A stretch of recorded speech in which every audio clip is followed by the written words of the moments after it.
Hey guys, so, a bit of a hectic time for me. I apologize for not getting a video out sooner. A couple of things happened this week. So, I got a job. It pays better than the last one, and I'm part of a union, so benefits, woo! Yep, so I work at Safeway now. And the person who's supposed to be training me on cash, she went on vacation for 2 weeks. So in a week, I think it is now, I will be getting my first training shifts. We're hitting up a heat wave up here, or supposed to be. It's pretty hot outside, but I mean, not heat wave worthy. I mean, my daughter's not cranky, so that means she's, you know, not hot. Gosh. So, it's the 1st of August today. I just want to, I guess my main video today will be about grief, because so in 25 days, a year ago, I will have lost my mother. Of course, rough going. I mean, I don't know if anybody who knows me on a very intimate level is watching, but pretty much what happened was in May or June, me and my husband found out I was pregnant, and we told my mother, and super excited. And then a short while later, we found out that she had cancer. And my mom didn't want a pity party, so the family, we couldn't tell anybody because Mom didn't want them to know. So that was a whole thing in itself. So I was really keeping 2 secrets. One was that I was, pregnant, and I caught it pretty early. So when I found out I was pregnant with my daughter, I was only a week in. But I digress. So, end of June, early July, I was rushing back and forth between Vancouver and work. And this is when it all started for me to realize the job that I was working 7-8 years of my life wasn't for me. There was another pregnant woman there at the same time who was also a manager, and they babied her because she was showing more than I was, and even though we both had complications, I was posterior, which was the reason why I wasn't showing very much. Not only that, but I keep my tummy very toned, so my daughter was pretty much, stretching all those muscles. And of course everybody knows, a lot of people, if it's your first child, you have you hardly ever show. And same thing with a few children in. People hardly see, especially if it's a little bitty baby. Again, I'm digressing. So back and forth, work was stressing me out too. And there was a point where my mom was in Vancouver, and she went absolutely bonkers. Like, she was yelling at my husband, screaming. She wanted me and my father there, like, now. So I called work and I was like, look, my mom's like freaking out in the hospital. She wants me or my dad right away. My dad can't go. Can you guys let me take, you know, the next day or two off so I can go see my mom and calm her down? Without even looking at the schedule, they were like, no. That was the end of it for me. Not only that, but which made everything worse for me too. During all of this that was going on, after all this. Okay, getting ahead of myself. So push comes to shove, we finally get Mom home, safe and sound. She's in Powell River General for a while just to make sure everything's good. And she has another breakdown because she felt like she was never getting out of the hospital. So me and my dad are trying to calm her down. I want to see my girls. I want to see all the little girls. I want to give them their present. So me and my dad rush to his house and we get the watches that my mom bought for all my kid sisters, so the 3 youngest, and got her calmed down a little bit. And then after that she demanded that I take my sister shopping and everything and learn their sizes, and she made me, you know, tell her, or not tell her, make me bring them into the hospital again and, you know, show her what we got. So everything was great, you know, she was back in high spirits, she was finally home. We had a hell of a time getting her to eat and everything, but finally I found something that worked and she drank it for a while. It's, I don't know if any of y'all have heard of it, but it's called Karma Water.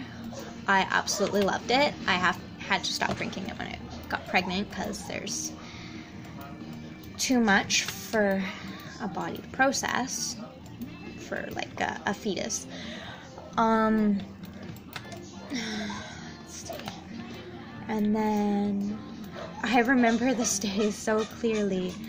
I was making myself scalloped potatoes for lunch and my dad calls me. He says, you need to get down here. Your mom's, which is a little intimate, I'm not going to tell you guys what was happening, but he's like, your mom's doing this, and this. I've called her doctor. I'm waiting for her to call back. You got to get down here. So I finished my food as fast as I could. And by the way, this is, I think it was into my 2nd trimester, I want to say. I'm not 100% sure, because I don't remember what trimester I was in at this point. My mom was, and it sounds bad because, you know, precious cargo and shit. My mom was really like, she was my life. Everything was, you know, my mom. But so I went down there. The ambulance came to take Mom to the hospital, and my dad said that when, you know, he went, he was talking to the paramedics, and they shook their head like they knew because of her vitals. And my dad had to leave when they were trying to get her blood and stuff to take one of my sisters to work. And I was with her, and she kept saying, Jim, where are you? And that's, you know, that's my daddy's name. And I was like, he'll be here soon, Mom. He's just dropping Kelsey off at work. He'll be here soon. Tried to give her a drink of water. She thought that I was giving her her meds, and she thought she lost this. I said, no, Mom, I'm giving you some water to drink. And they couldn't get a vein or artery or anything to make sure that they could get blood into her. And like, she was in so much pain. I remember thinking she was sleeping. And I remember my dad going to get the ER doctor to check everything, and I was shaking her awake, screaming, "Mommy, Mommy, wake up!" And my heart just broke. Like, my family is too used to death, and that, I just couldn't get over that. Like, she was my everything. She was my mom, my best friend, my role model, my teacher. Like, everything I try to do in life was because of my mom. So not having her there has, like, really made it a struggle for me when it came to grief and postpartum and everything. Like,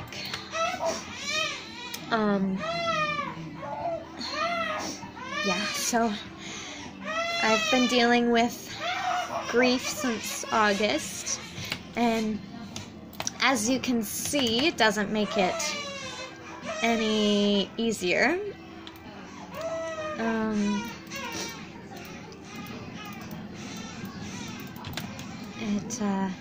If anything, it makes it harder.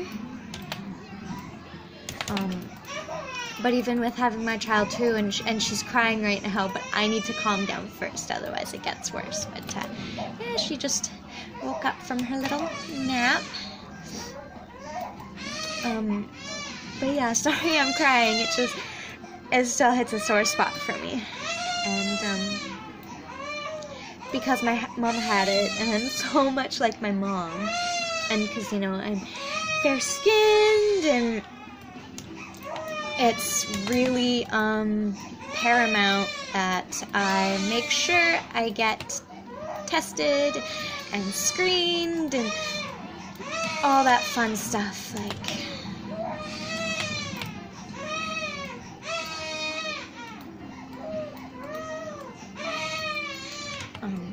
yeah, so, you know, my grief, it didn't help with the postpartum, and it still hurts on some level when I talk about it. And, you know, I think about how I regressed to this small child who begging and screaming for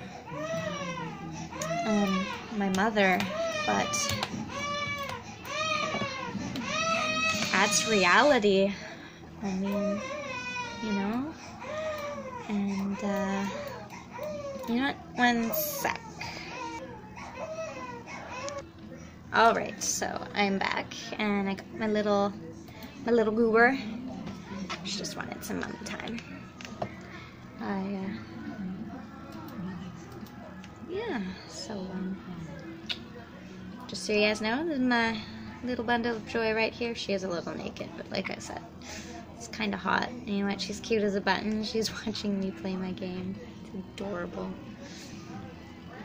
But yeah, there's not much really I can say when it comes to grief. Much really. It's just, you get 2 points of the spectrum. You get somebody like me who's so used to death and loses quite a few people close to them. I mean, in my lifetime, I've lost my grandfather, my grandmother, my aunt, and this is all from the same side. And last but not least, my mother. Yeah. But death begets life. I mean, this little butthead is exactly like my mom. It's her way or no way at all. But, yeah, that's my little rant, I suppose, about grief and my week. So, I love you guys, and I'll see you soon.